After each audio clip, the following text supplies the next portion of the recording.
DC Comics çizgi romanlarının en ikonik karakterlerinden Joker'in solo filmi geçtiğimiz yıllarda vizyona girmişti ve tüm dünyada sinema severler tarafından beğeniyle karşılanmıştı.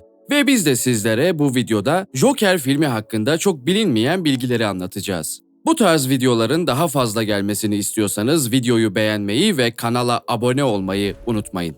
İsterseniz videoya geçelim.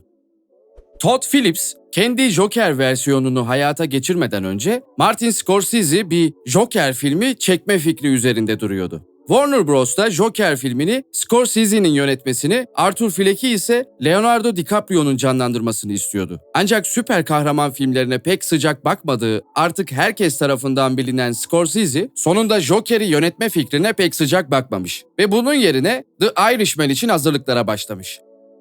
Warner Bros. Martin Scorsese ile görüştüğü dönemde Arthur Fleck rolü için Leonardo DiCaprio'nun peşine düşmüş olsa da projenin Todd Phillips'e emanet edilmesinin ardından rol için sadece tek bir isim gündeme geldi: Joaquin Phoenix. Joker gibi dikkat çekici bir rol söz konusu olduğunda normalde onlarca isim anılıp sonunda bir kişi rolü alırken bu filmde sadece Phoenix'in rolle anılmasının sebebi Todd Phillips'in en başından beri rol için Phoenix'i düşünmesi. Phoenix'i filmde rol almaya ikna etmesi gereken Phillips, başarılı oyuncunun rolü kabul ettiği bir an olmadığını, ön hazırlık süreci devam ederken bir gün sete gelip Arthur için tasarladıkları kostümleri denemeye başladığını söylüyor.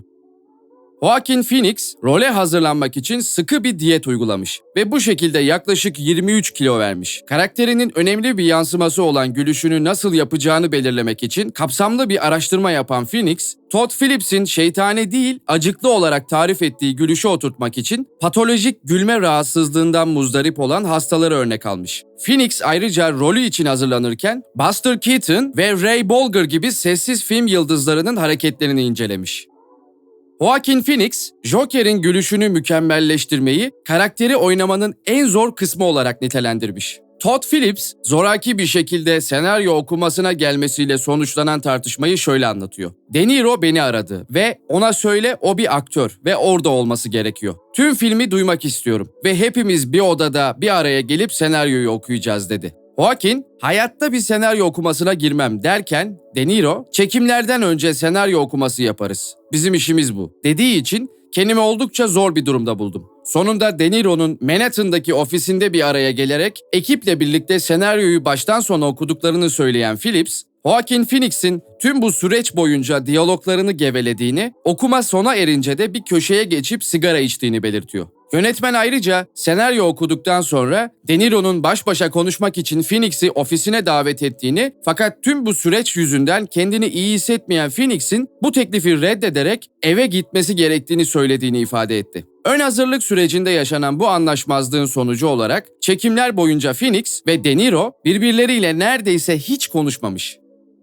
Todd Phillips, filmin müziklerini emanet ettiği Hildur Guðnadóttir'den çekimler başlamadan önce müzikleri bestelemesini istedi. Yönetmen, filmin tonunu belirlemek ve oyuncularına aktarmak için Guðnadóttir'in bestelediği müzikleri sette kullandı. Joker'in en güçlü yanlarından birinin müzikleri olduğunu göz önüne aldığımızda pek alışık olmadığımız bu uygulamanın muhteşem sonuç verdiğini söyleyebiliriz. Akademi de aynı görüşte olsa gerek ki Hildur Guðnadóttir, Joker için bestelediği müziklerle en iyi müzik Oscar'ını kazandı ve bu ödülü tek başına kazanan ilk kadın besteci olarak tarihe geçmiştir.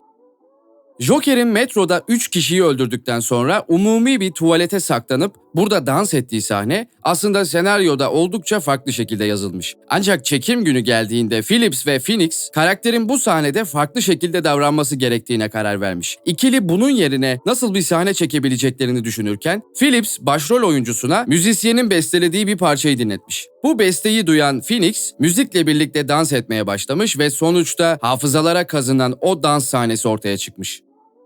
Phoenix'in Arthur Fleck'i bir direniş sembolü haline geldi. Irak, Lübnan, Şili, Hong Kong gibi dünyanın farklı köşelerinden ülkelerde gerçekleşen protestolarda Arthur Fleck sık sık karşımıza çıkan bir figür olmaya başlamıştır.